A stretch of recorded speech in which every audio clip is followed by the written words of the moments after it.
This is a podcast presented by Hard to Find Media.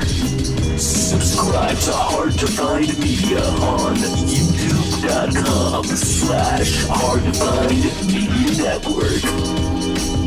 This shit is free. Share it. Blast it.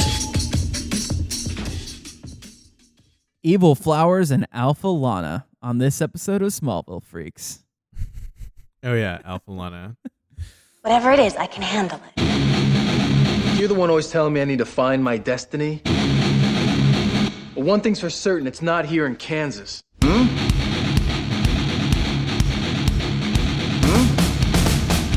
saved my life. He's a rather extraordinary young man. Don't you think? Hello and welcome to Smallville Freaks, a podcast 15 years too late. I'm Mike Pelly. And I'm Jason Lamb. And we're here for episode 15 called Nicodemus. Nicodemus. Here for flowers. And this episode is basically about a flower that will not possess people, but get them... No, it like gets rid of inhibitions. It's basically red K for humans. Okay. So, no filter. Yeah, which we haven't gotten to red K yet, but it... Right. Yeah, And red for those kryptonite, listening that don't know, red K is kryptonite, but makes Kryptonians bad. Or again, the same thing. They just release their inhibitions. Right. This episode, unlike other Freak of the Week episodes, this one is not involving kryptonite. It's a flower that was discovered in I don't know, I think they actually say 1871, and it's a flower that does things like this to humans. It's native to Smallville. Okay. It makes people crazy. Yes. As they documented that a whole town basically killed themselves, 200 people or something got infected with this flower Right. at some point. And it's an interesting name. I don't really exactly know where it comes from, but I think it's from the Bible. That makes sense. It sounds very And biblical. it was a Greek party or something or a Roman party, a political party back in the day. Yeah. But what's interesting is that it's not kryptonite related. This is the first time we're not seeing something that this flower grew in the soil that had shards of fucking meteor. Right. It might as well have not had anything to do with meteor rocks at all because Hamilton is investigating it, but we already saw that it did this before meteor rocks even came to Smallville. Yeah. This is pretty much a non-Superman episode. Yeah. And also, unlike the other times when a plant or blood poisoning or something like that infects somebody, Clark wasn't poisoned by kryptonite in someone's bloodstream like it normally is when they breathe it in. Exactly. Yeah. So that's what differentiates this episode from the other ones we've seen so far. Right. But yeah, so these flowers are infecting Jonathan Kent, Pete, Lana especially, makes her very no filter. Yeah. Where does all the sexiness come from? Well, I think just when you're into somebody, you're not going to go up and grab their butt or start taking your clothes off in front of them as your mating dance. That's exactly my point. Right. So exactly, it's why does the flower bring that part out of them? But that's what I mean. You're you're inhibited in that you control yourself. Yeah. You're okay, it would probably be a really bad idea if I did this. But when those inhibitions are released, as is the case with this, then you do exactly the bad idea because you have no filter whatsoever. Oh, makes sense. Yeah. Okay.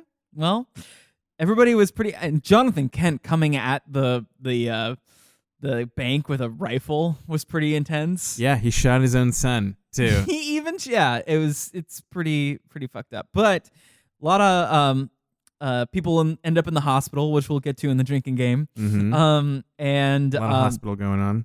And there's a lot of emotional things going on here. When certain people are possessed by this flower, it kind of fucks with their significant others or their partners or whatever. In one instance, Martha is just completely in tears at the hospital. She just can't believe what's been going on and that Jonathan could possibly do this. All she's thinking about like is just classic Jonathan. But it's not from him being a horn dog. It's literally because he's dying in a bed and they slipped into a coma. At no point was he a horn. He was constantly trying to get her to go up into the hayloft. Oh yeah, duh. Like multiple times, and like Clark walks in on them making out. Right, like threw off work so he could like get down with Martha. Yeah. But I don't know, in some way has a traumatic reaction to people that are close to these people that are altered in this way. It's getting altered. So another thing is, let's talk about Clark and how he's dealing with all of this. He kind of plays along with most of everything going on.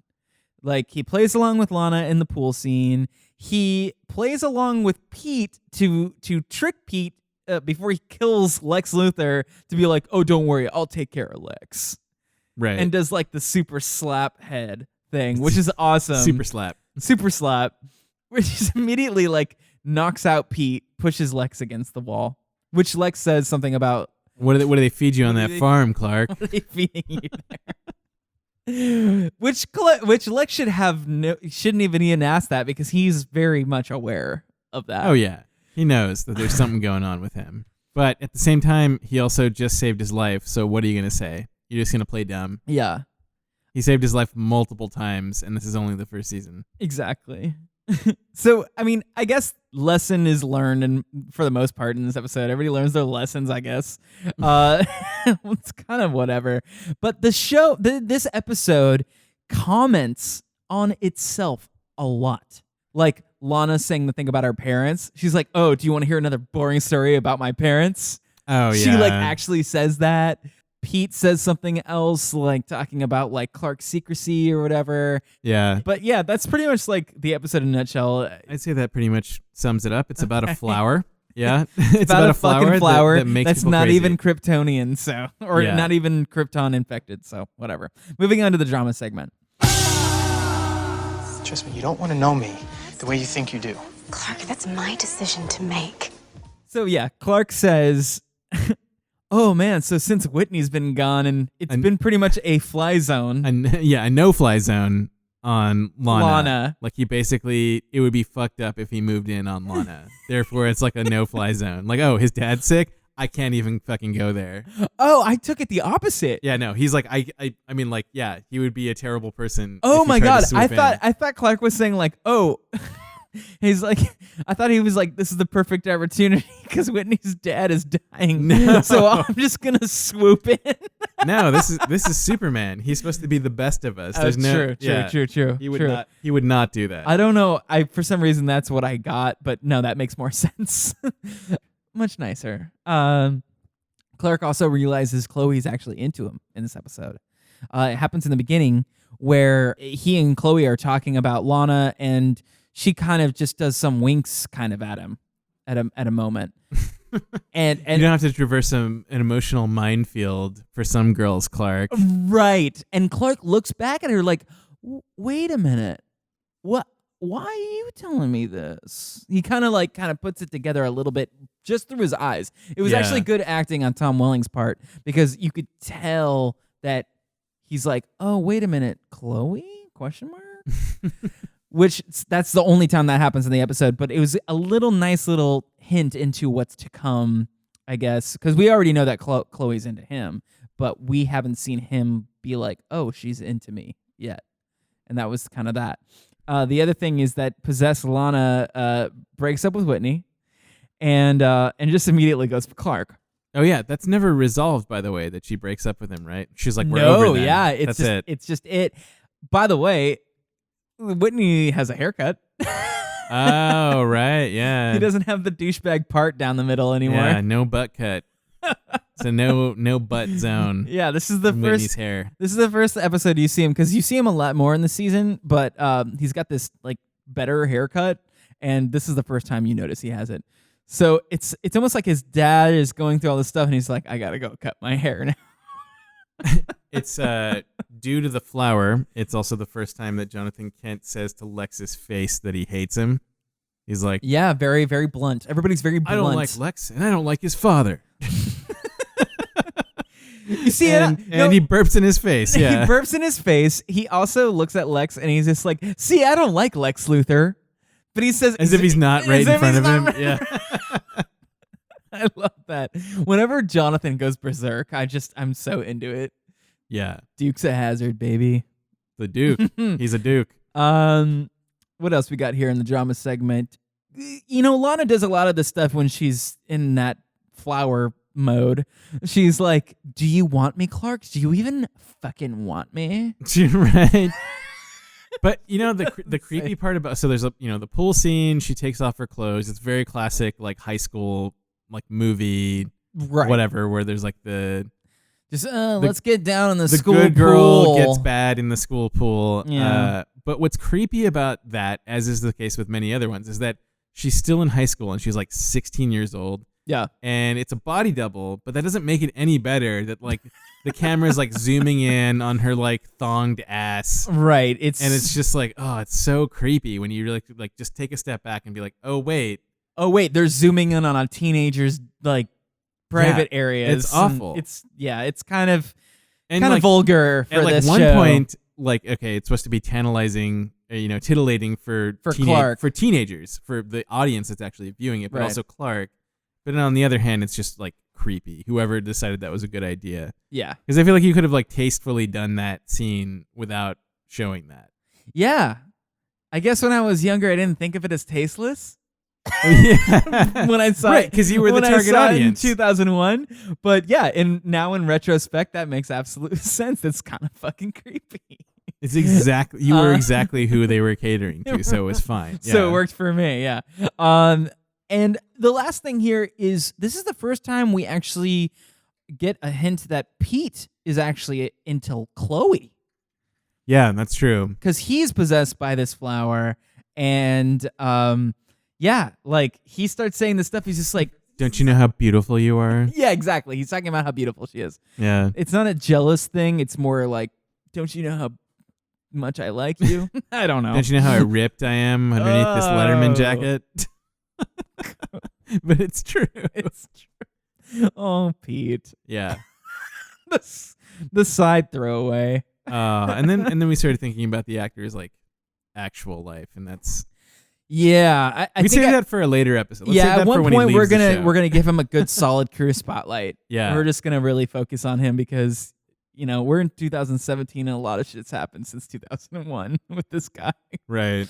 All right, moving on to the drinking game. Okay. Party can officially begin. The Luthors are here. So we've been doing this the last couple of episodes where I will only talk about the ones that we do hit. Right. And it's a lot. I would definitely say get yourself a big glass of beer and sip it. Okay. Do sips. Yeah, we're not doing shots this time. Yeah. It might be a little too intense. I have a total of 17 drinks or shots or whatever it is you decide to do. 17 shots? Yeah. That's insanity. Don't do that. Maybe you do like, soju or beer shooters or something. But like I said, sips. So hospital scenes, you have 4 in this episode. Because lots of people be going to the hospital in this one. Yes, it's really starting to pick up. Someone says son or father. That's 5. Mm-hmm. And that's various people Yes. say it. Glass shattering, we've got 5. Because there has not been a single episode. I think it's 15-0 because we're on the winning side of this, depending on how you look at it.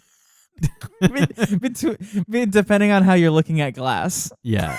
I think the last episode was the lamest one for glass shattering, and that it only happened one time. We were close to just it not happening. Clark brooding, that's definitely a once. Lana brings up parents, which you said could technically be a negative one because she's like, I'm so sick of talking about my parents. Yes, and that coincides with the commentary on the show. Yeah. And so I don't know. I was almost saying like retract a point for that one because it's like a reverse drinking game. I still count it. But she does say she parents. does say it. So someone says abilities. I think Clark is the one who says abilities. Yes. So there you go. You're total looking of 17. To get real wasted. Yeah. During this episode. Or at least a very solid buzz if you're going with beer. All right. So that thus ends drinking game. Yes. Move on to geek lore. Geek lore. This is Smallville. Meteor freaks, alien ships, cryptic symbols. Someone has to protect the world. So in this episode, the title is Nicodemus. Mm-hmm. There was an issue of Batman, I think it was in the 90s, where there was a villain named Nicodemus who murders people, and we see this as a common theme for like Superman and Batman. There's always like the one guy, he has like the same origin where like his parents were killed by like a random mugger. Right. And he gives this whole big monologue about how he chooses to like murder them because that's the only way to take care of them. Interesting. I mean, we saw this in Man of Steel, right? Where there's like moral dilemma about killing people and all that kind of shit. Like it's a common thing. Yeah. So, that ends like the comic book section, and it's not really about Superman, but you know, it is DC Comics. It is. And I don't think that this episode technically had any sort of affiliation with the Nicodemus no. I mean, like character even the flower itself, it didn't have any involvement with kryptonite. There's nothing Superman related with this at all. Yeah. Nor was there anything Gotham related, but I just figured like it's worth mentioning that that's there. Sort of just giving you a little bit of a fun fact. Tangentially related. Yeah, flash fact. Yes. And then the other thing I wanted to talk about, which is also sort of tangentially related to Batman and the DC universe. Mm-hmm. The episode ends with, what is it? Beautiful Day by U2. By U2. Oh, boy. And the guitarist of U2, The Edge, did the theme song for the Batman show. It's called The Batman. The animated show? It was the second animated show after the animated series. Yeah. And it was before Batman Beyond. Before Brave and the Bold. Okay, so after Batman Beyond, because Batman Beyond happened that's true. After the animated series. So it's animated series, Batman Beyond, and then the Batman, and then Brave and the Bold. Yeah. I always count Batman Beyond as part of the animated series because it's like the same universe. There are so many Batman cartoons. It's insane. It's out of control. There was even a failed one recently, the 3D one that was like CG, like the Clone Wars. It didn't work out? It lasted one season and then that was it. Oh my god. Because it didn't sell toys. Same reason like Young Justice got canceled. Always judging on toy sales. But yeah, so The Edge, who is a man who goes by The Edge, he's got to be the douchiest person alive. Call me The Edge. Guys. Hey, hold on. I know you guys have been calling me Stuart the whole time, but it's actually The Edge. Did you just call The Edge Stuart?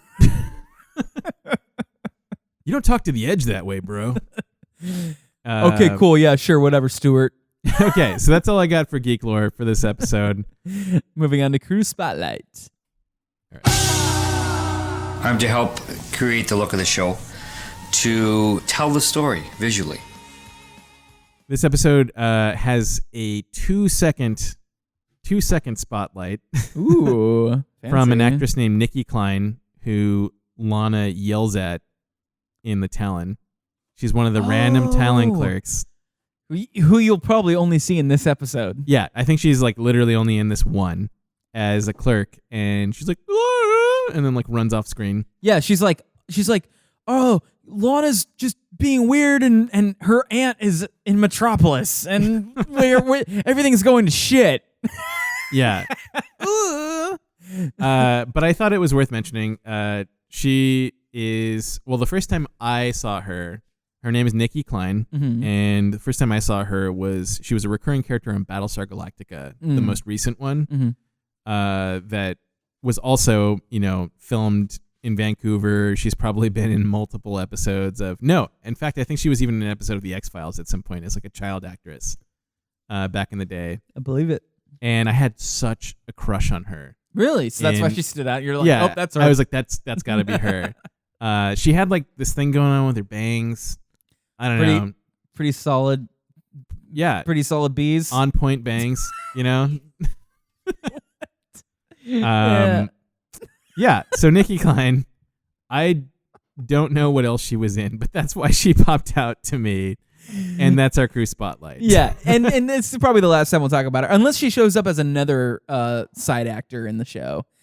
But I guarantee you, there is no other involvement with a Talon employee besides Lana moving forward. Yeah. That is until, spoiler alert, Chloe starts working there. Fucking Lex starts working there. Well, Lex maybe works there a day at some point. Yeah. Clark definitely works there at some point, gets fired immediately because he sucks. Oh, yeah, he did. Yeah, he got fired like the same day or something like that. Yeah. He like has to show up for a shift and then he has to go save like a family. So he shows up late and gets fired. Which is a whole other conversation about Superman having a job, which doesn't make any sense. Okay, to be fair to this actress though, I will at least mention some things that I think are of note for geeks. Okay. So she was on the early 2000s version of the Twilight Zone. Ooh. The Dead Zone with Anthony Michael Hall when they did that series, which lasted for a while. The movie Saved. Oh my God, with Mandy Moore? With Mandy Moore. Yeah. The L Word, Dead Like Me, and I think that's it for like the things that the geeks might overlap with. So she's been in a few things. Yeah, that's a good little list to have on your mantle. So that's gonna just kind of wrap up this episode. Nicodemus. Again, we're still working on season 1, but we're getting pretty close to the end here. Very excited for season 2. I'm aching for it. It's my favorite Smallville season. You're throbbing for it. Oh, God damn it. Do we need to redo this one? Sorry. No worries. I'll leave that one in, actually. Let us know who the listeners are really dealing with. Yeah. You can listen to us on iTunes if you're not already. We could definitely use a little bit of love over there. iTunes is one of those things where you're relying on reviews, you're relying on stars and shit like that to kind of stay in the searches when you're searching for podcasts. So if you get a chance and you like our stuff, just go on there and just say, hey, whatever, I'm listening to the show. You don't even have to say you like it. Just say you're listening to it. Just put something down and it will help us. Other than that, you can find me on all social media platforms at Mike Pelly, Mike with a Y. Jason Lamb, can people find you anywhere? JTL_hell at Instagram. And catch us for the next episode 16. Catch you later. Bye.